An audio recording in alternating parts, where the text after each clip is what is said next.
በዚህ አጋጣሚ ማለት ነው ያው ሄሉ ልክ እንዳልሆነችም የምጽፉ ልጆች አላችሁ። በኬኩ ምክንያት በዚህ ልክ ብላችኋልና በነገራችን ላይ ማለት ነው እሷም እኮ ደማች እኮ ነካ ነካ አድርጎ ናቲ አድምቷት በአንድ ተገልብጦ ወደ ሌላ ሰው ጋር ሲሄድ እግዚአብሔርን እኔም ቢሆን ማለት ነው ጌታን ይቅርታ አድርጉልኝና ኬክ ቀላል ነው ሚጥሚጣ ነው አይኑስ ምጨምረው። ምክንያቱም ይሄ የጻን ልጅ ጨዋታ አይደለም። ይሄ በአንድ ያበቃን ወን ደግሞ የማዘልቃችሁ ሰው ከሆነ ወደ ህይወታችሁ መምጣት የለበትም። እግዚአብሔርን ነው ምላችሁ። ምክንያቱም ሄሉ በስንት መከራ ያደረቀችውን ቁስል ማለት ናቲ መጥቶ እንደ አዲስ ፍቅራችንን እንጀምር ብሎ እንደ አዲስ የሆነች ነገር አስጀመራትና ከዛ በመሀል በእርግጣው ሽምግልና ልካለው ብዬ ጊዜ እኮ የሚፈልግ ነገር ነው ቤተሰቦቼ።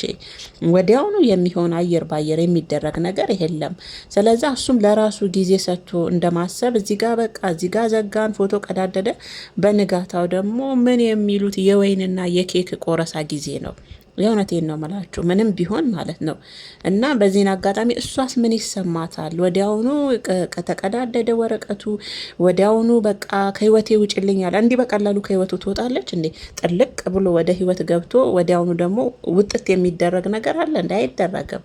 ወዲያውኑ ደግሞ ወደ ሌላ ሰው ሲሄድ ማለት በዚህ አጋጣሚ ያው አንዳንድ ኮሜንትም ያው እንዴት ሄሉ የሄሉ ቪዲዮ ተቀርጾ ናት ይቀርጾ እንዴ በሄሉ ለቀቀችው ስል ነበረ። ያው አንዳንድ ልጆች ደግሞ መልሳችሁልኛል የሚቀርጻቸው አሚ ስለሆነ አሚ ነው ያሉበትንም ቦታም ቪዲዮንም እሱ ነው የነገራት ለሄሉም ብላችሁኛል። ሊሆንም ይችላል ምርጦችዬ፣ እንደዛም ሊሆን ይችላል። ግን እኔ ከቪዲዮ በላይ ማለት ነው ቤተሰቦቼ ፍቅር ሲባል ሰውን የሚያስተምር ነገር ፍቅር ምን ያህል አያል እንደሆነ ምን ያህል አሸናፊ እንደሆነ ነው በዚህን ሰዓት በነሱ እድሜ ውስጥ የሚያያቸው ወጣት ሊያስተምሩ የሚገቡት እንጂ አሁን ላይ ሚዲያው ላይ ያለ ሁኔታ እንዳያችሁት ፍቅረኛው ዞር ካለች አንድ ቀን ተጣሉ፣ በሁለተኛ ቀን ክፍተት ተፈጠረ።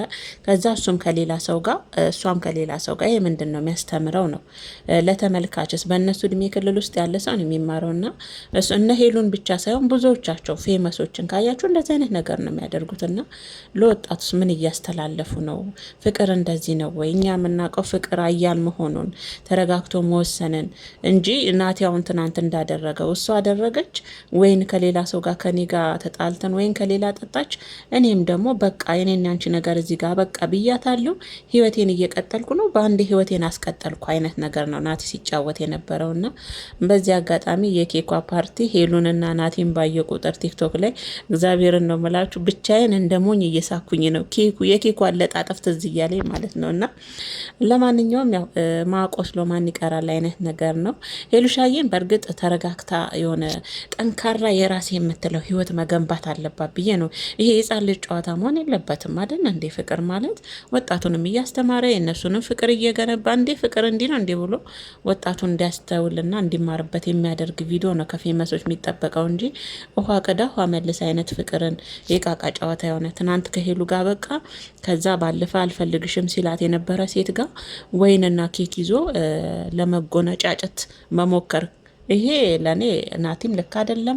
ሄሉም የሰራችው ስራ ልክ አይደለም።